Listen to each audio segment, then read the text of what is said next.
So I'm not going to go into too much of an introduction because I think Linda can tell us all about her background as well as part of this.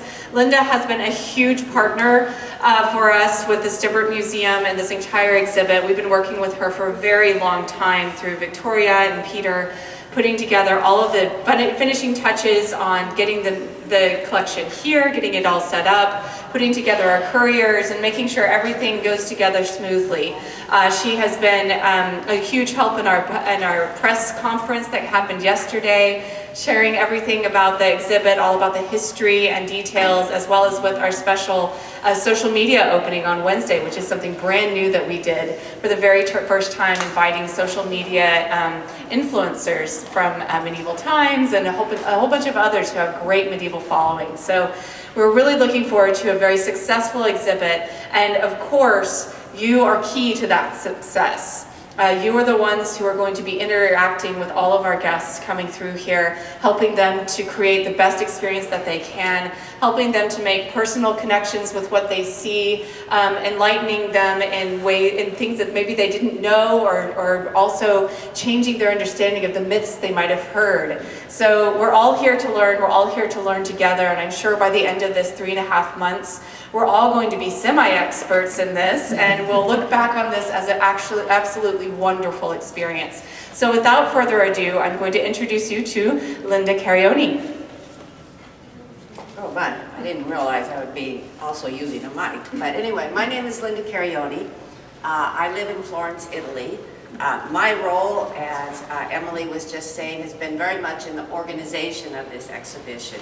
That this opening here is its West Coast premiere. It is on a North American tour, and that's kind of a pretty exceptional thing. But who I am and what I do is not very important in terms of the information that you guys, I think, will want to convey to the public. So let's move on. I think the first point that I would like to tell you about is the collection itself. Okay, what you're about to see, or all the pieces, are part of one man's vision, one man's passion, and one man's collection. His name was Frederick Stibbert. He lived in the 1800s. When he died in 1906, he left his incredible collection to the city of Florence and the museum that he created himself, which is known as the Museo Stibbert. He was a lucky guy in some ways. He, as a young man, his father was English, his mother was Italian. He grew up in Florence, was sent to England for his education, as was pretty common. But his great-grandfather had been the governor, had been an officer in the British forces, and ended up being the governor of Bengal in India. And he amassed a huge fortune that young Stibbert, when he was at Oxford University, inherited. That gave him, he was an astute businessman, but it gave him a lot of money to start his collecting according to his passions. They say, we think, that he didn't really have a lot of criteria or education to become this sort of over-the-top collector. He kind of was self-taught as he went along. Maybe because of his the military history of his family, he became particularly interested in arms and armor of many cultures, particularly the European medieval culture. And then he went on. He also had a tremendous Japanese collection, what they called Islamic arms, but at that point it really is, or Oriental arms, you know. If you grow up in Italy in that century, anything east of Italy is the Orient. So it's not really that specific of a geographical destination. So anyway, that's a little bit the story of his collection. He collected everything you can imagine, from paintings to porcelain to furniture to Renaissance works of art, Botticelli, but particularly arms and armor. He himself turned his home, his villa in Florence, into a museum. He decided to do it himself, his own criteria, and when he died in 1906, he left it to the city of Florence, and it has about 55,000 numbers of inventory, just to give you an idea of how big the collection actually is. So, please come on in, and now we'll talk about European arms and armor. With time, if you read all the texts, they will kind of give you sort of the background of. We started with the figure. Our idea was really kind of to start with the figure of the knight. I mean, who was the knight and who became a knight and what was the history of the knight. As you can sort of get deeper into some of the texts and the things, basically the concept of knighthood or the regiments of knights grew out of being an armed equestrian rider. That's who they initially were. So we decided to open the exhibition with these sort of two recreations or replicas. I mean, they're not replicas. All the armor and the horse armor is all authentic, but obviously that's an assemblage of pieces to create this parade of horses. In military terms, it's known as a cavalcade. In fact, Stiebert's museum in Florence is known worldwide for his cavalcade, which is about 20 horses, all in full barding. Armor for horses is known as barding or bard. And over here you can see these are all the various individual pieces that complement, that become a full bard of a horse. One of the things, pitched battles between knights on horseback, which was part of feudal times really, and people, kind of like Games of Thrones, people had their liege lords and they followed that. The whole idea of chivalry kind of came out of this code of ethics. Actually, they were known, they were written down, they were handed down as sort of legends, or even sometimes they were sung by minstrels. And so they were known from a French word called chanson de geste.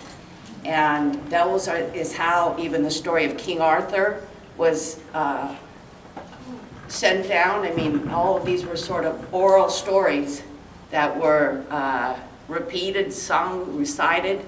I'm not going to say around a campfire, but something to a little bit like that. And so anyway, those are some of the reasons why we decided to open the exhibition with this evocation of knights on horseback. The armor itself is pretty much what you see here is 15th century, 16th century, mid-1500s.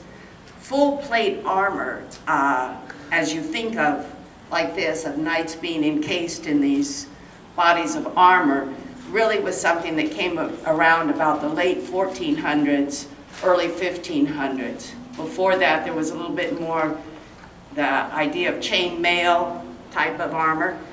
A lot of this came about, was developed obviously for defensive purposes. Armor is the evolution of armor is a little bit all about defensive development in reaction to advancement of offensive technology, let's say. So anyway, as much as the knight needed to be protected himself from swords and lances and various types of arms in battle, his horse also needed to be protected. As armor became also a statement of position, and that is a very big part of armor. It was also a statement of, let's say, status. Obviously, or in parade, I mean, armor took on a very ceremonial function. And so, at that point also, the bard would have included things like these two pieces of embroidered pieces, the long draped cloths and stuff. This was all actually developed pretty much into another phenomenon that came out of the equestrian ranks, which was jousting and tournaments.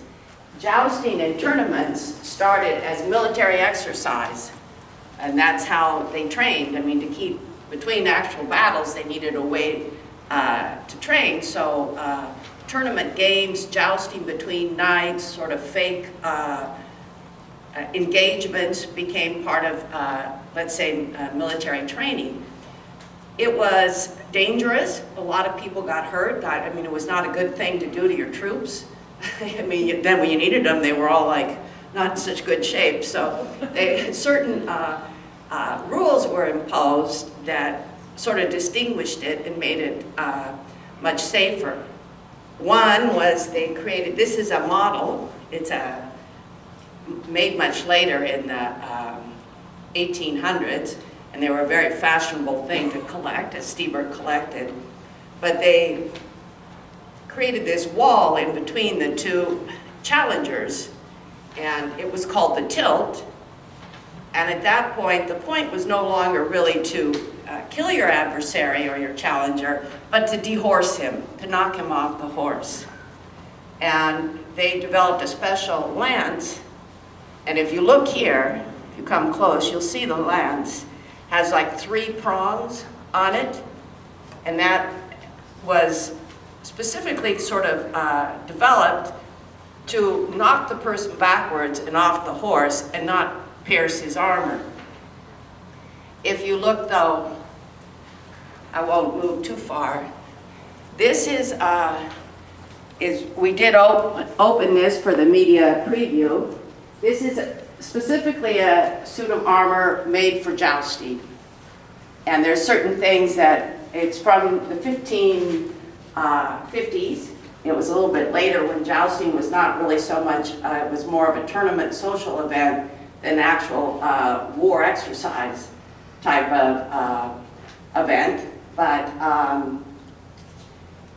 if you notice though, this lance that he's using, or javelin, is still one of the old and the real ones. It does not have the 3 prongs on it. It was one from before that would have had very deadly consequences of who was going up against that, because that would have done some damage.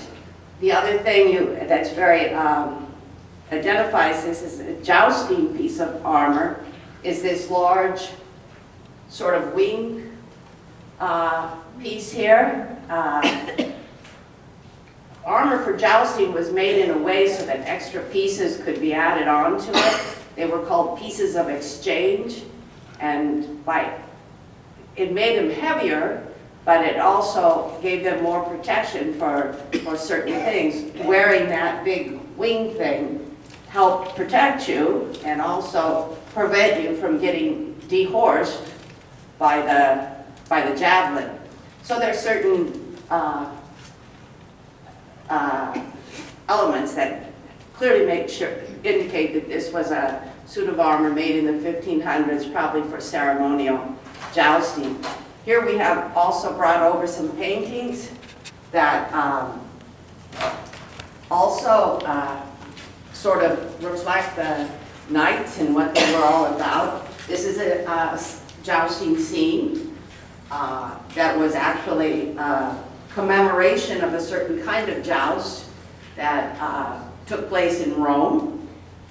This is a typical sort of what the real battles were about with knights. This is an assault, and how you could see they would fight in very close quarters on horseback, and that kind of engagement was known as a melee, M-E-L-E-E, and from where that word comes from. And so this is one of the types of medieval or early Renaissance siege battles would have looked like. That's one that's fairly specific.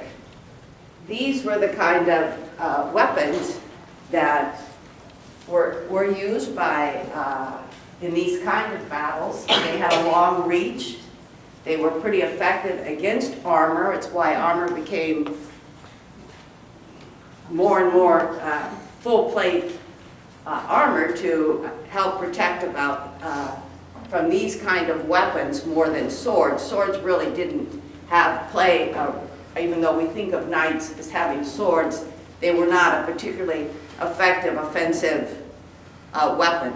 But everyone had one. It was a series of 1, 2, who knows how many, but they would have various swords as sort of a ceremonial, symbolic purpose more than an actual weapon that would have been used. These were the kind of weapons in early conflict that was used, and basically they were all sort of adaptations of farm implements. They would just, put an axe on the end of a long pole, and you could do something with that. I'll show you a couple of other, in this section, weapons that were this is an unusual sword. It's a two-handed sword, which was an earlier type of sword that basically didn't last long also as a battlefield weapon. It was not something that was very effective. It became more ceremonial, along with these kind of what are called maces or clubs. These are very decorated and very ceremonial in a certain sense, but that kind of weapon also was very, very effective when you were charging on a horse and going up against somebody. So that's just some of the pieces. I'm just going to show you something here, and the reason that we included this, which then I will, this is a painting that depicts a naval battle called the Battle of Lepanto, and I think it was in I forget the exact, 1571? Yeah. Okay, 1571. Very decisive, very important naval engagement, but what's kind of interesting about it is it's between the Spanish and the Venetian forces and Ottoman forces, basically for control of the Mediterranean, which was a very important issue. But it shows here the introduction of firearms. The Venetian and the Spanish on their galleon are responding with firearms. And the invention of firearms and let's say the diffusion of firearms totally changed all kinds of warfare and battlefield tactics, and also the development of armor, because there was no armor that you could construct that could deflect effectively, against firearms. Okay, so that was a very significant change after that point in time, that the use of firearms became very widespread on the battlefield.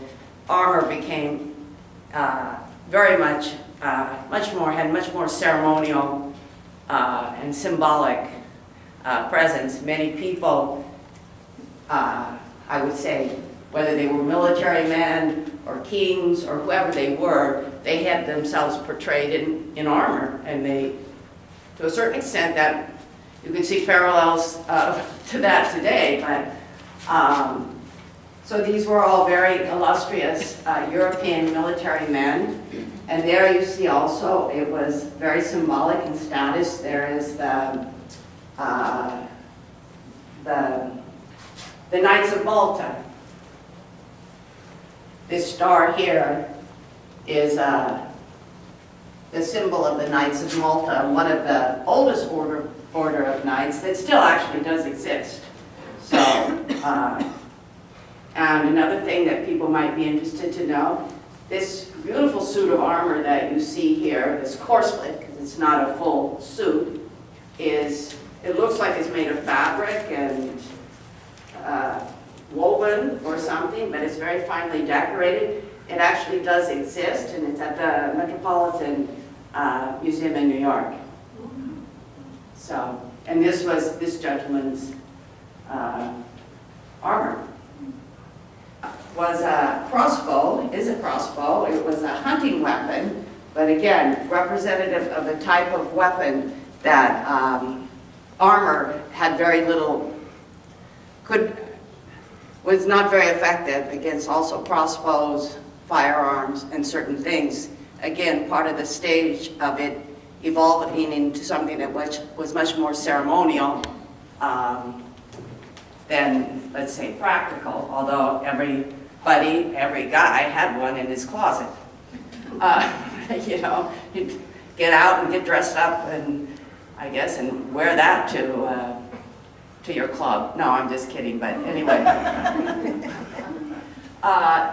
This type of armor is German, of German manufacture. The two main centers of important manufacture of armor, at least in the late 14 and through the 1500s or 16th century, one were Nuremberg in Germany, Augsburg in Germany, and the area of Lombardy in Italy around Milan and Brescia. This is known as a Maximilian type of armor because the Emperor Maximilian of Germany particularly liked it and had his troops and himself, he commissioned many suits of armor in this style with this kind of elaborate fluting sort of effect.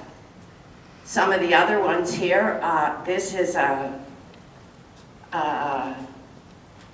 these are known as corselets, but this was a suit of corselet of the papal guards in Rome.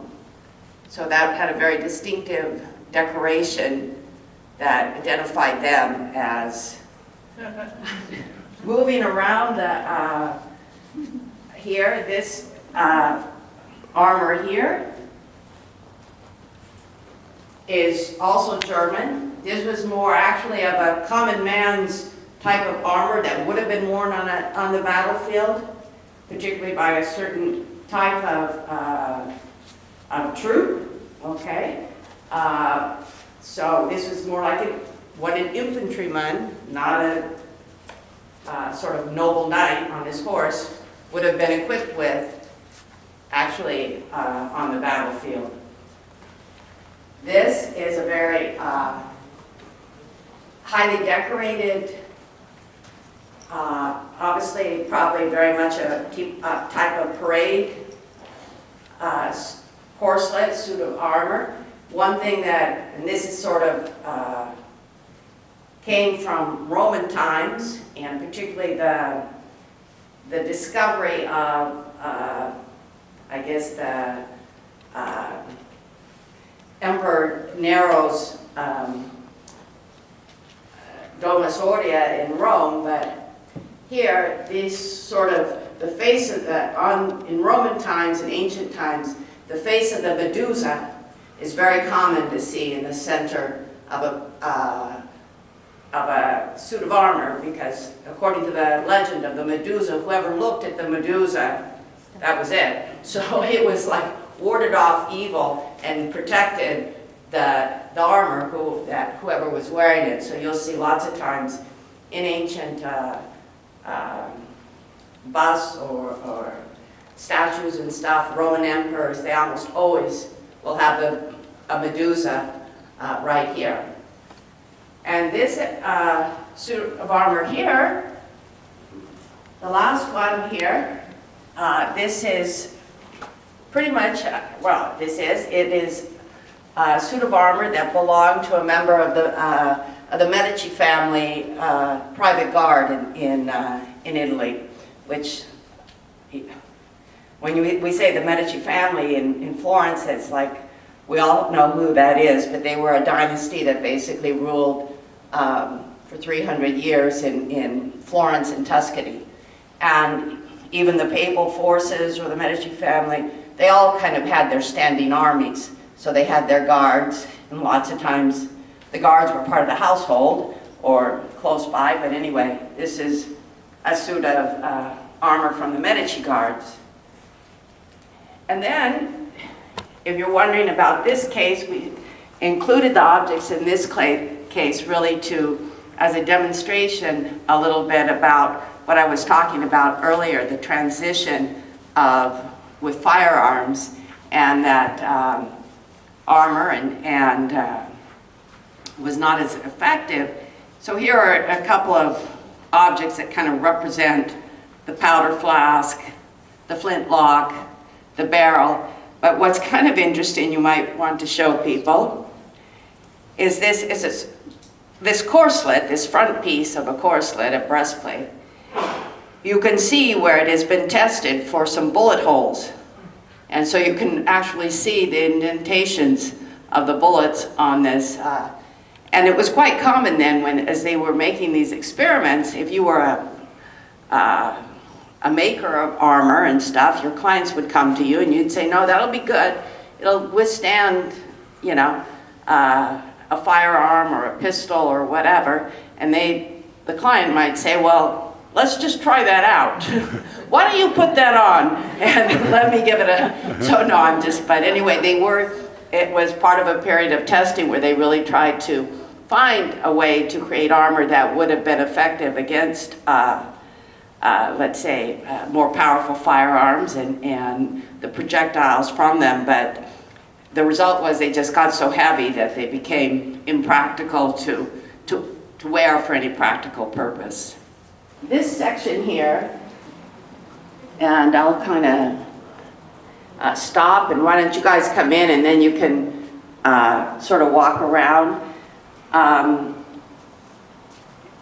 is kind of, there's various types of, a suit of armor was made of many, many pieces, maybe as many as 12 or 14 different pieces were components of a full suit of armor. So we have brought a selection of some of them so you can just see the individual type of pieces that would have gone into them. One of the main, obviously, crucial piece of equipment was the helmet.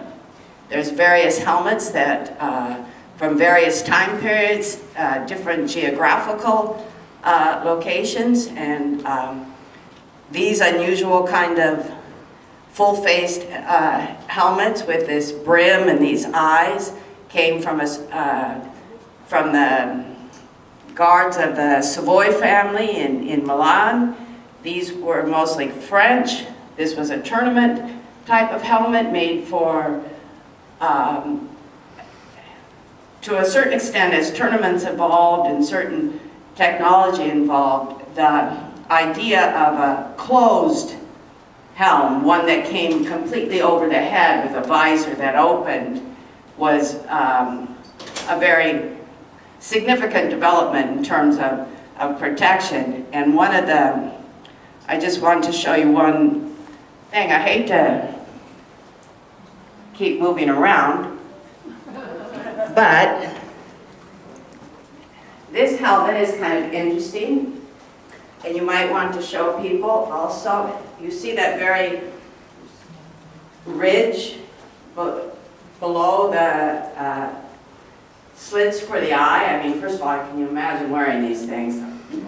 But that was to stop, and many of them have it, was kind of a development, a technological improvement, if you will, to keep a blade from entering in, to deflect the blade from entering into the opening for the eyes. Most of them have these side latches in some way that the visor opened, kind of like, I don't know, a motorcycle helmet today or a ski mask or something. They also represent various types of decorative effects, and they would open up. This is French, and these little levers would open that up, and then you could open up a different part. So they became kind of highly complex fabrications of pieces of moving parts that came together that then, you know, all slid over your head, just helmets themselves. As many of the objects, you can also, here are various types of decorative techniques, because armor represented also was a very fine line between its function and its artistic expression. I mean, armor makers were usually highly trained craftspeople in certain kinds of techniques.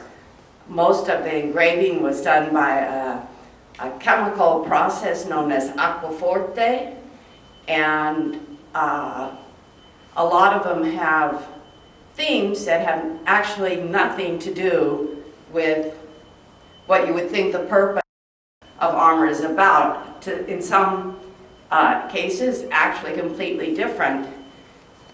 This helmet here is all about a garden. It's French and it's all about a garden. There's one over there that has a motto on it that means love conquers all. So sometimes it's just sort of really unusual. This was a young boy's armor, okay, probably, obviously from an important family. Not every kid on the block had, as a young boy, a suit of armor, but some people did. And Yes. this is, so that makes that kind of an unusual piece altogether, because it's all part of one original set of armor. They can't, there is some sort of monogram on it, but they haven't really been able to identify exactly who that person was, although in some cases they do know exactly who owned or commissioned a certain of the pieces.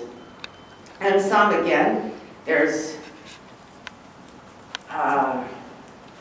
some very intricate details. Here is a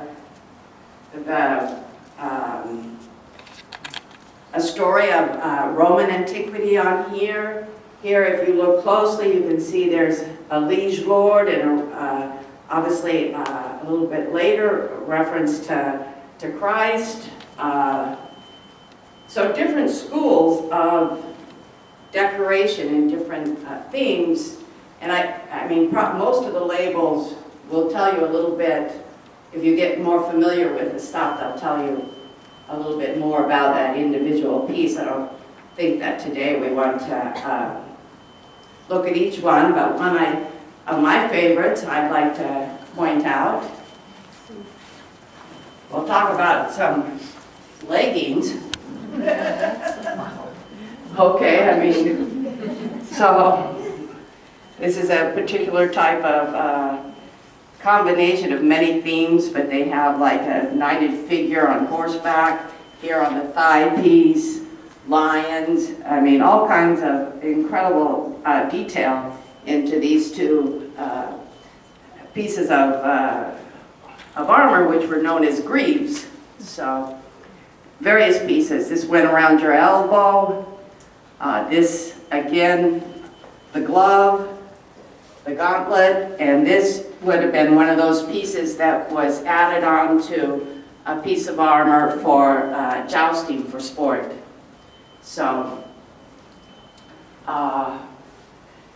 anyway, I think that they're all, you know, highly technical pieces of kind of artistic expression that I think is one of the things that most people don't know about armor, that is something that's kind of important to take away from this exhibition, is that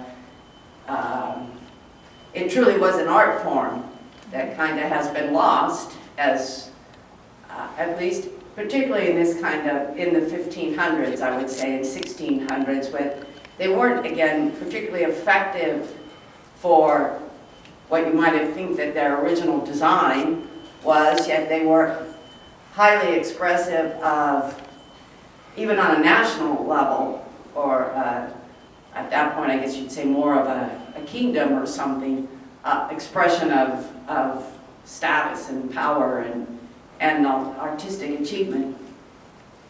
Could you talk a little more about that one, the fabric covered? Yes, this actually is pretty also unusual. The style is known as bourgonais, okay, which is kind of French, and it was open. Probably the original fabric here is not original.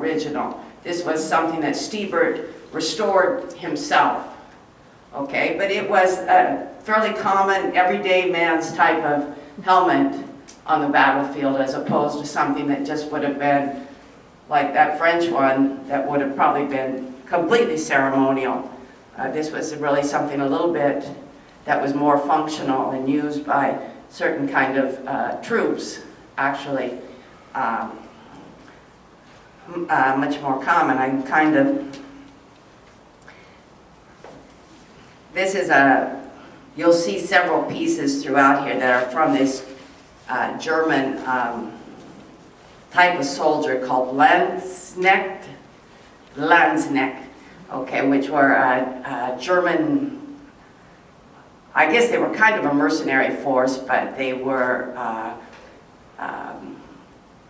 very powerful military force across Europe, and so there's various, they had kind of an unusual attire.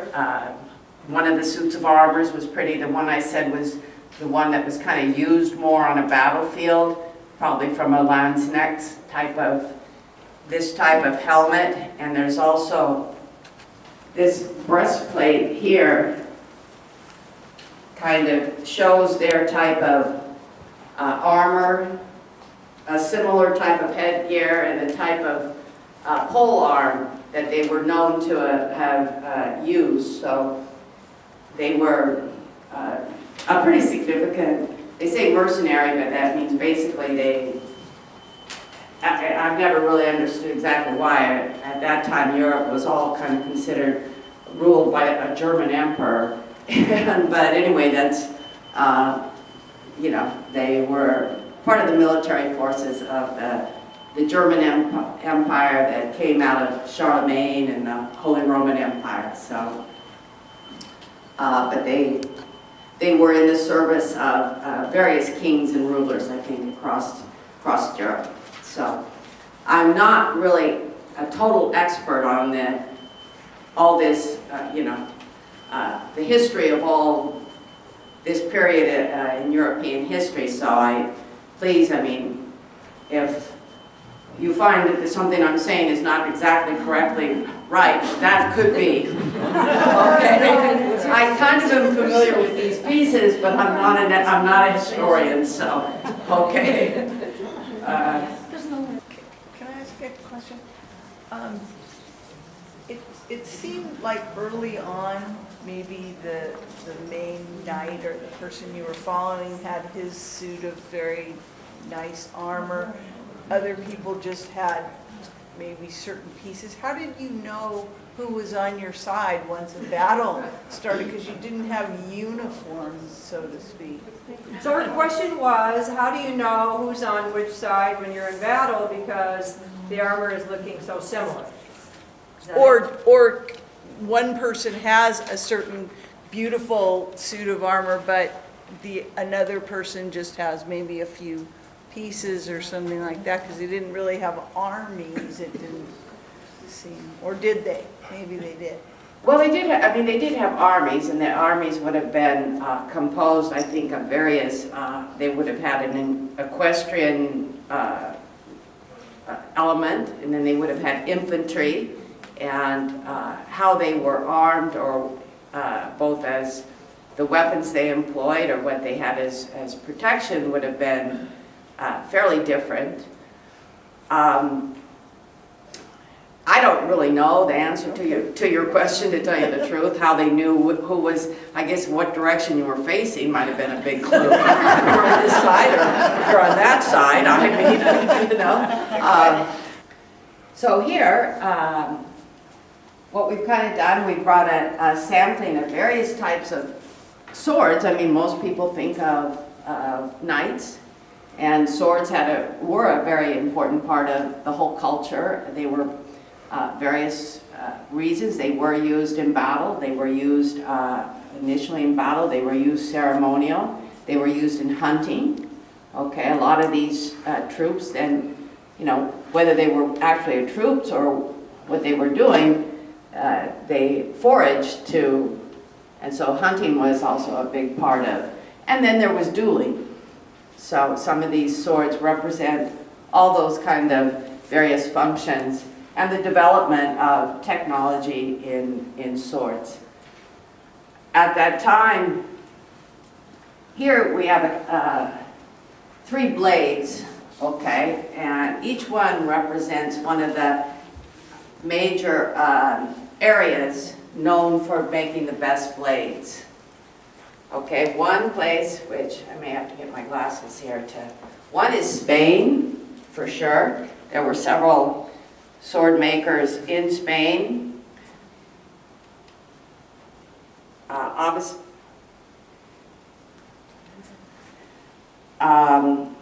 Germany again, Germany, Spain, particularly this guy in Toledo, Spain. Okay, Germany, and then obviously a certain area in Italy. And the difference in this was also shows a different kind of sword that developed, which was the saber, which became definitely a military sword and very effective offensive weapon. Okay. And so a lot of these were made then with dual functions, both for the point, which was pretty lethal, but also for both, what do they call it? Slashing, thrust, and slash, so that you needed a lot of dexterity. And what happened a lot with swords, it was a process of evolvement to provide better protection for the hands from more open type of a sword is basically, there's two parts. There's the hilt, the handle, and the blade. And the piece in between where you get protection for the hand is where, I guess, technology evolved in terms of making swords, besides also from the quality and the temper of the steel. Over time, certain things were developed, such as this circular disc that prevented, that was kind of a development that prevented an opponent's sword from coming through the grip and damaging the hand, to eventually what became this, the full basket sword, where your hand was almost, and every one of these sort of inventions was a great opportunity for more artistic, creative, decorative expression in the making of a sword. So again, sword makers became fairly, they were it's kind of like designer clothes and stuff. Certain sword makers were very well known, and have a sword commissioned by them or a blade by this maker was definitely a status symbol. And for example, some were combinations. I don't think you could see it here, but actually I think this sword, the blade is from this very famous Spanish, and there's a symbol on there that identifies that it was his blade, whereas the hilt was made by an Italian hilt maker. So they kind of, there were most sword makers, the artistry was, maybe the quality was in the blade, the artistry was in the hilt, and so a very fine sword maker for the hilt would order his blades from one of the finer blade makers, and to satisfy various clients' demands. Some are very distinctive in terms of certain troops use them. This was used by a certain kind of troop. This was used by, it's called the Scavona, and was used by the troops that defended the Doge from in Venice. This one is known as the Five Fingers, and you can almost kind of see, because not that it's because of the width of 5 fingers, so it's known for that. Again, talking about the German Landsknechts, this was typical of one of their swords. Again, this probably was a very decorative piece, so it would have not been for really the common infantryman, but anyway, a little bit higher range. Some these daggers here, one of them is on this side this was used almost as an engineering tool because it has a scale on it that was used by artillerymen to also measure the amount of gunpowder they would put into a cannon. So they were kind of, I mean, it was a dagger. It was a, you know, at that point in time, daggers were very common. Almost everyone wore them. In fact, it was kind of the only weapon that even common people or people on the street, worksmen, tradesmen, were allowed to be armed and carry a dagger. Okay, swords, no. Swords were very ceremonial and restricted to who could be out wearing a sword.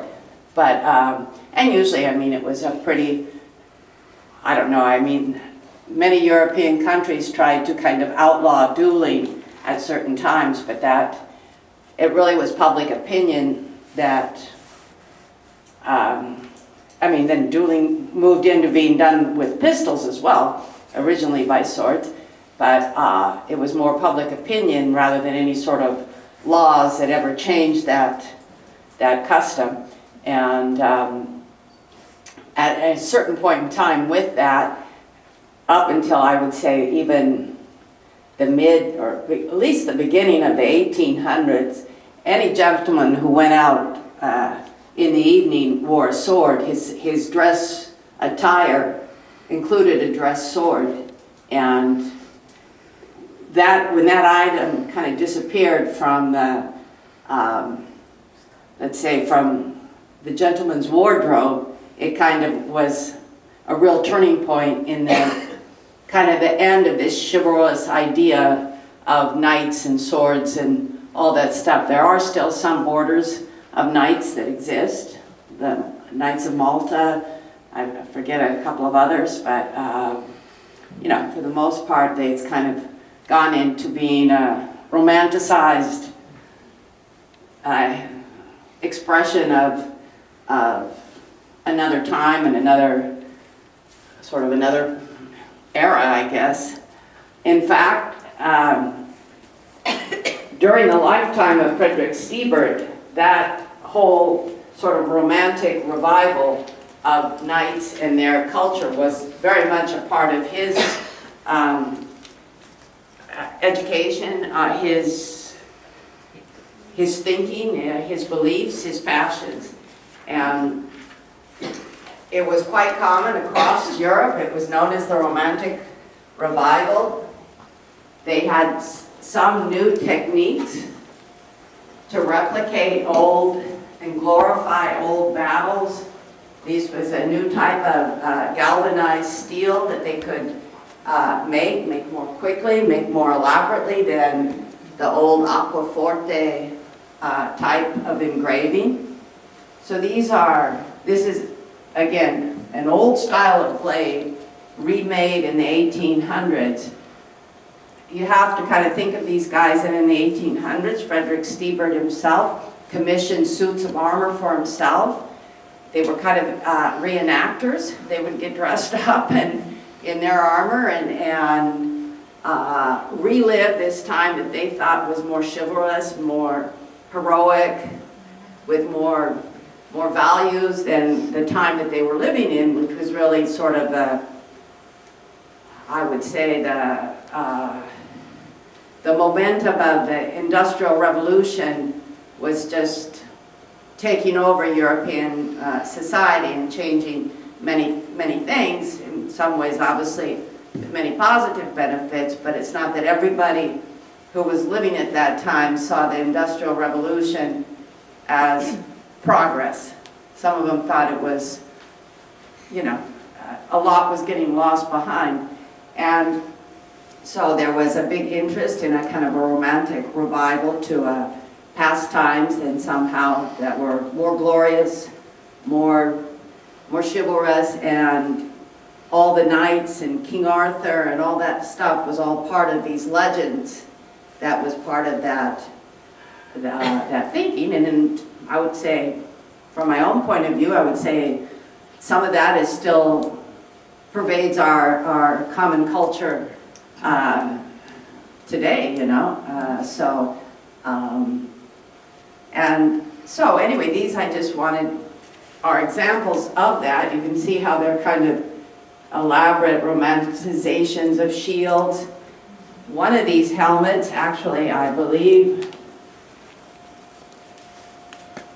this one was one that Stiebert had commissioned for himself.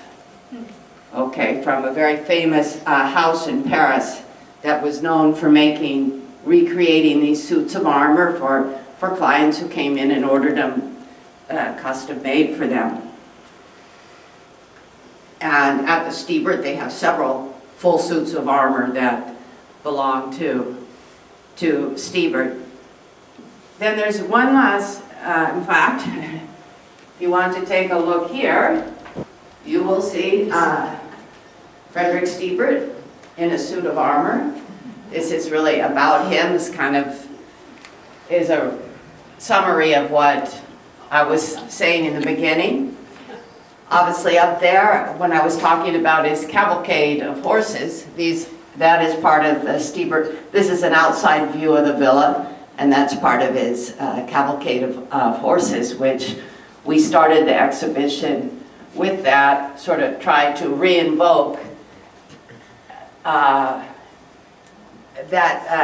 idea, because again, this exhibition very much, even though it's about knights and it's about armor and it's about the artistry of armor, it's also about one man's vision and passions and collection. And so I just want to tell you a little bit about this last piece that closes the exhibition. The title of this piece is called Natura Morta, which is still life.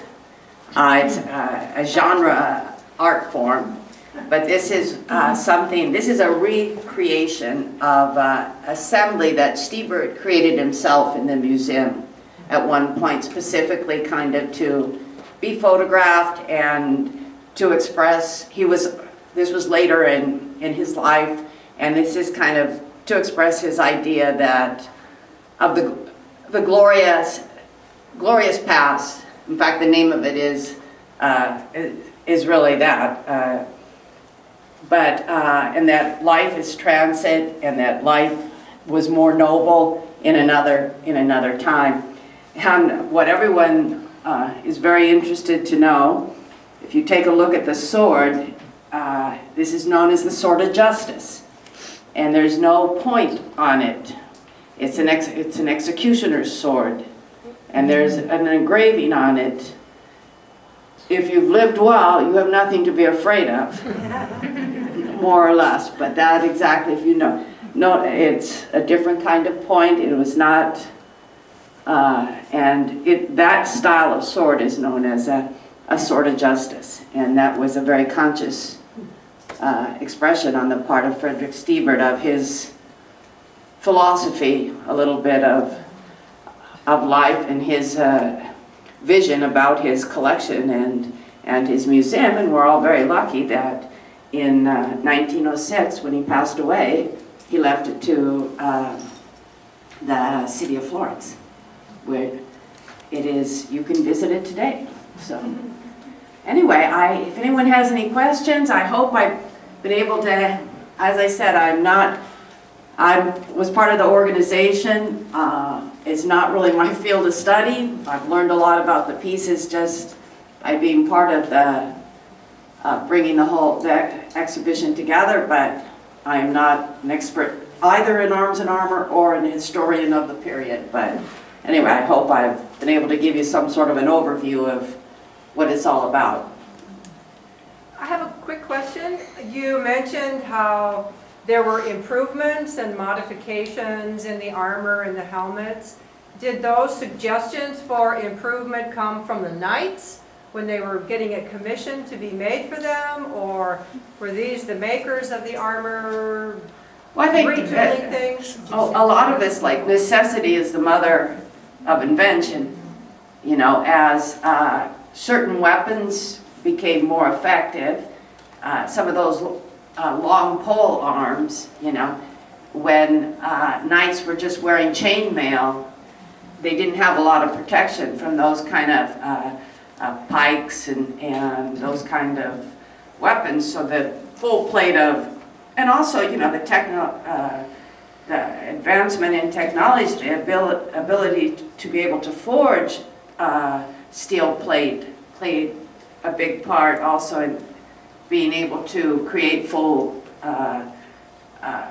suits of steel at a reasonable weight. They actually were pretty incredibly light, so that when a warrior had it on, they actually were fairly mobile and agile within that suit.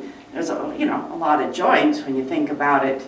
You got to be able to move to get on a horse, ride it, and do all the things and still be wearing a full suit of armor, which is known it's usually called a harness, a full harness, or the leg harness, or the arm harness, because it's made of so many different. There's a piece for the shoulder, there's a piece for the forearm, there's a piece for the elbow, a piece, so a complex assemblage of things. But I really think that, as I said, armor to a certain extent evolved in response to advancements in offensive advancements as a defensive response. And then when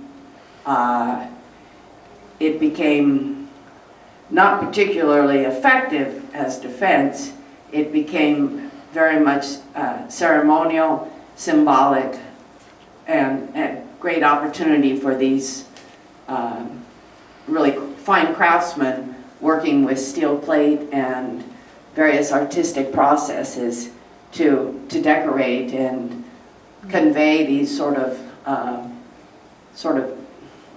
range of messages, from being romantic to chivalrous to maybe religious, maybe, or legends of the past. It seems that Stibbert died without family. Is there any Stibbert involvement in the museum, or did that line die out? Well, actually, he never married and he had no direct heirs, but he did have two sisters, and one sister married into a very well-known noble Florentine family, and their descendants are still on the board of directors of the Stibbert. I noticed in the place where you have the elements of the suits of armor, there's no shields. Was that not considered like something that was part of your armor?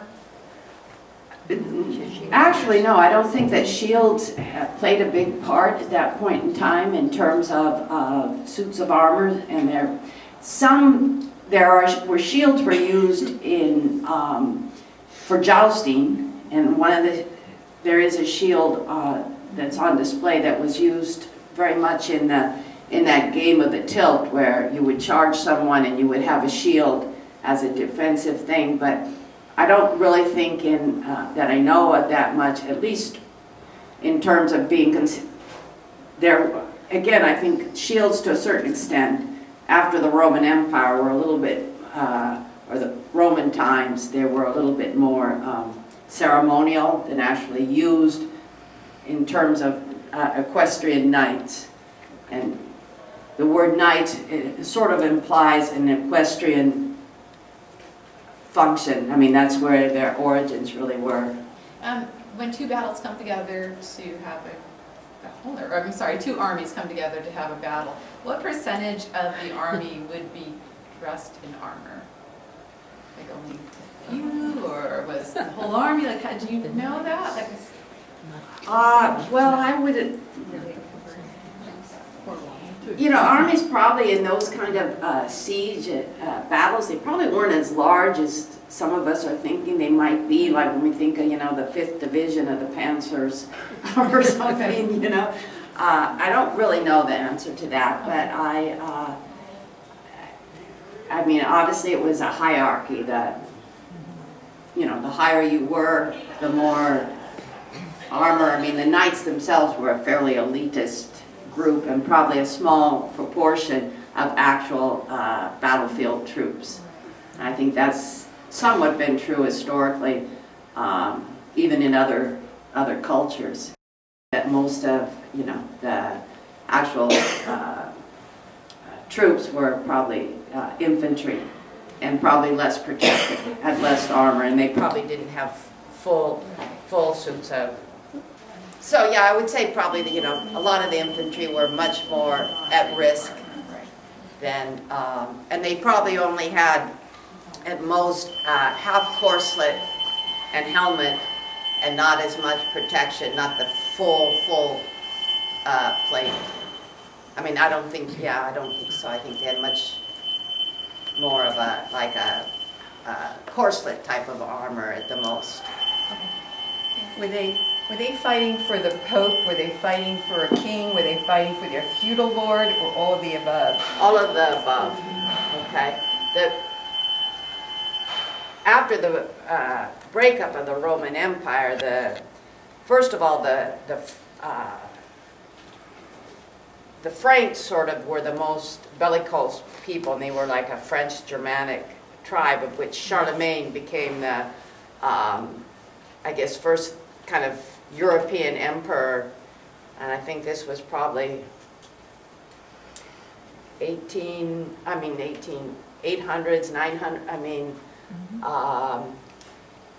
and then after that, after Charlemagne's army sort of dissolved into various groups, lots of, you know, small communities sort of had to subscribe to a liege lord who subscribed to a bigger liege lord, and so they became sort of bigger things. But most people's, almost on a, I wouldn't say tribal, but you know, the most powerful landowner closest to you was who you owed your allegiance to.